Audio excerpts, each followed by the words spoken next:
আলহামদুলিল্লাহ, গ্রামের বাড়ি থেকে ফেরার পথে সব বন্ধু বান্ধব মিলে চিন্তা করলাম সব ভেঙে গেল যে আমরা তো সচরাচর আমাদের নদী পাড়ের রাস্তা, চরাঞ্চল এবং সেখানে যাতায়াতের সবচাইতে বড় মাধ্যম হলো মোটর সাইকেল।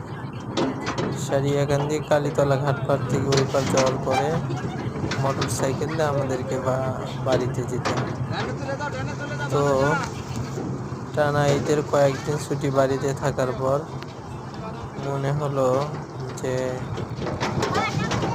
আমরা এবার সিটি থেকে বগুড়াতে যাওয়ার সময় আমরা সবাই মিলে গাড়িতে না গিয়ে আমরা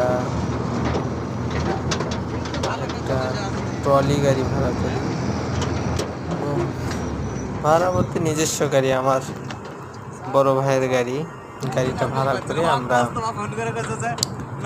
একটু আনন্দের জন্য আমরা এই গাড়িতে উঠি। প্রচণ্ড ধুলা, আশেপাশে ঘোড়ার গাড়ি আপনারা দেখবেন এবং ঘোড়া বাঁধা দেখবেন। এই পাশে নদী ভাঙ্গন, আবার আমাদের এলাকার কাজ হচ্ছে, নদীর কাজগুলো হচ্ছে, বলক বসাচ্ছে, যে সুন্দর একটা পরিবেশ দেখা যাচ্ছে, আপনারা দেখতেছেন। খুবই মজা হয়েছে, খুবই আনন্দ হয়েছে।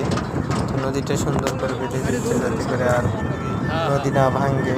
তো আমরা মোটামুটি অনেকটা আনন্দ এবং কষ্ট সব মিলে আমরা চলে আসি। আমাদের এই গাড়ির মধ্যে ছিল বড় ভাই জামিল, আবু সাইদ ভাই এবং ছোট রায়হান, আরও অনেকেই ছিল আমাদের সাথে। এবং আমাদের বিশেষ করে নতুন কুলিয়াই পারেন, নতুন কুলি সবাই ছিল।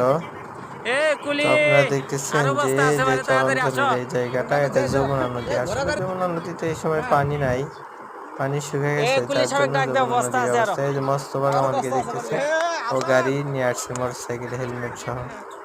তো আমরা ওই যে সামনে আপনারা দেখতেছেন বস্তা নিয়ে কুলির মতো, ওইটা হচ্ছে হাসান, ও বস্তা নিয়ে চলে।